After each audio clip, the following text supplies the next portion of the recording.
Hi everybody. I want to talk to you today about Captain James Cook, a very important person in the history of Australia. I also want to talk with you about an important date in our history, the 29th of April 1770. Now, on the 29th of April 2020, we commemorate the 250th anniversary of Captain Cook's discovery of the east coast of Australia. Now, who was Captain Cook? He was born in 1728 in Yorkshire, England. He died in 1779 on his third Pacific journey. He was speared by the local natives in Hawaii, and he died of those wounds. However, during his life, he was a great explorer, a navigator, a map maker, and adventurer.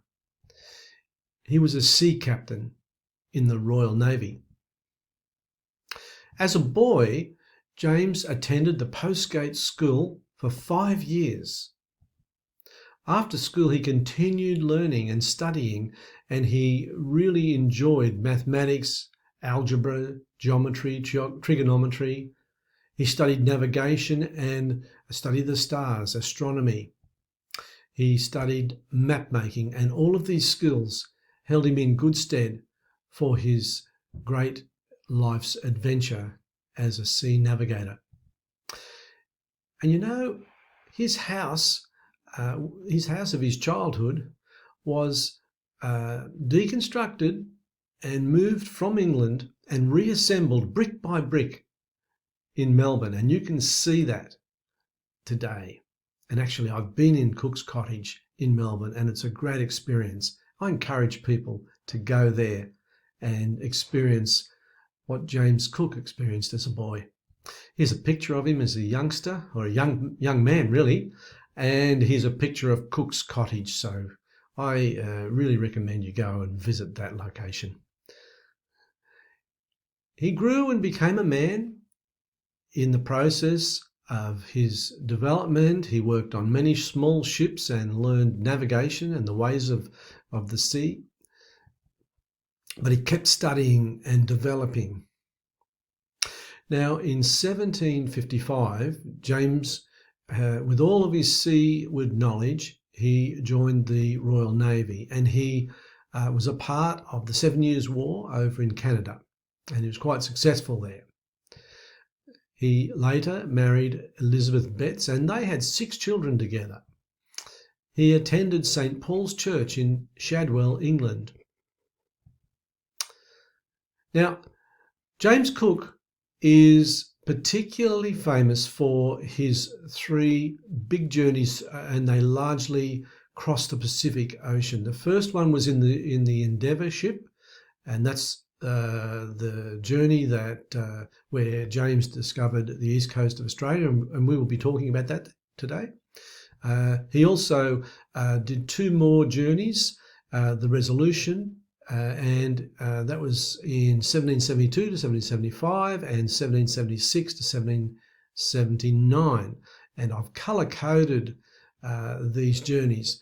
Now, the top one, the journey of the Endeavour, is in red. And you'll see over here on the far right of the map, you will see the commencement of that journey, a red stripe going down below the Cape Horn, down South America. He then went to Tahiti, and later he circumnavigated New Zealand, discovered Australia, across under New Guinea, and then under Africa and back to England. And that was a long journey from 1768 to 1771. Here I've got a map of the world, and the red arrow points to England, where he lived, and that's where he started his journey. And then down in the lower right corner, I've got the yellow arrow pointing to the east coast of Australia, which is what we're going to talk a little bit about now. Now, he took his first Pacific Ocean journey, which was that red line that we just looked at, in the ship the Endeavour. He sailed to Tahiti and he went there for the purpose of observing the planet Venus from there. However, once that job was done, he had been given secret orders from the King of England, George III, and that was to search for the great Southland, which all of the scientists believed existed in the southern hemisphere. And so it was called Terra Australis, and the brief was to, once you'd finished at Tahiti, you had to go and find this great Southland. So here we have just an artist's impression of Cook sailing and coming into the bay at Tahiti, where he did the observation that he was required to do.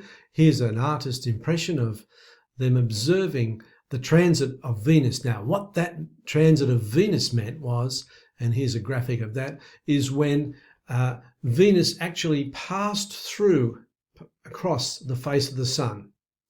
And Cook was asked to observe that as a scientist, to record the time, and from that point to try and determine different measurements on the Earth. Now, he succeeded in that mission and set sail from Tahiti to now complete the secret orders that he had been given, which was to look for the great Southland. So he sailed west and south into the unknown. Long, long days and weeks, and there was no land to be seen.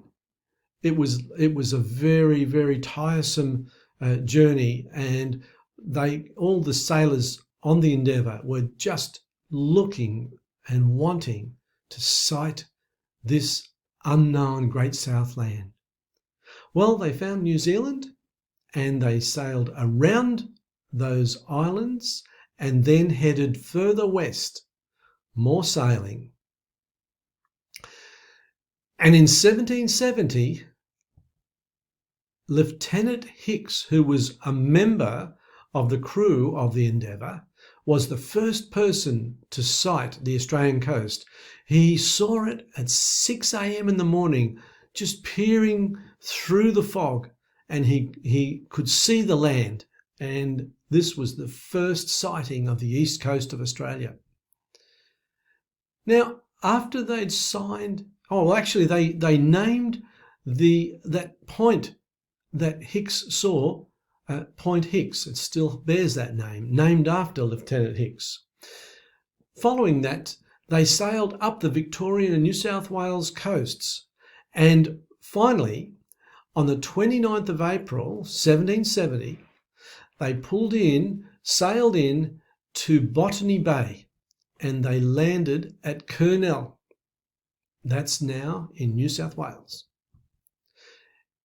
Here's a bit of a picture here, an artist's impression of Captain Cook and Lieutenant Hicks peering through that fog, through the cloud, and seeing Australia for the first time. And so up the coast they sailed, kept going, until they did turn in, as mentioned, into Botany Bay. Captain Cook and his crew rowed in rowboats to land at Kurnell. They made contact with the Guiagal Aboriginal tribe. And a famous scientist who accompanied them on the journey was called Joseph Banks, and he collected many, many specimens of plants and became very famous as a botanist.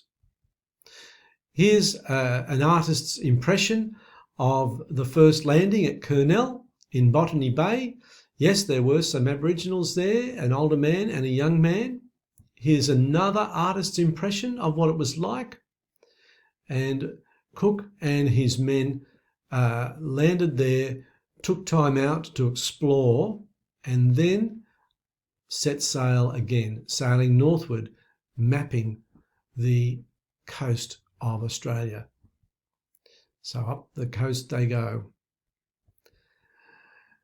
Unfortunately, when they came to the Great Barrier Reef, they hit the reef, and Endeavour crashed into all the coral that was there, and it really wrecked the hull of the ship. So they had to quickly sail into land, and they landed at a river, and that was now called the Endeavour River.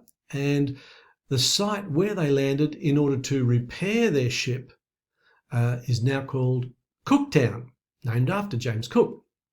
So they were at that location on the Endeavour River for quite some time, cutting down timbers to repair the holes in the hull of the ship. Once they'd done that, they set sail north again, up the coast of Australia. And you can see here on the map, you can see up near Lizard Island, Cooktown, and up higher where there's the red star, that's Cape York. And they landed there at Cape York, and Captain Cook claimed Terra Australis for King George and for England. And so there is an artist's impression of the ceremony where they hoisted the flag and they claimed it in the name of King George III. So, the 29th of April 1770 is an important date for us. Even though it was 250 years ago, we still remember the important events of that day when Captain Cook and his crew first landed at Kurnell in Botany Bay. And this was the beginning of the European occupation of Australia. Now, here is a picture of Kurnell today, and you see over on the right a stone monument which commemorates the landing of where Cook and his men landed and met the first Aboriginals. And here we find another commemoration, a statue of Captain Cook, and that again just reminds us of this great day. So there you have it, young people.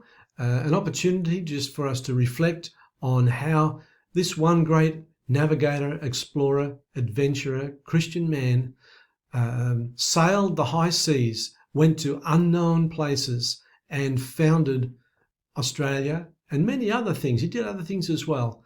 And that's the beginning of where we are today, a free and modern nation, blessed by God.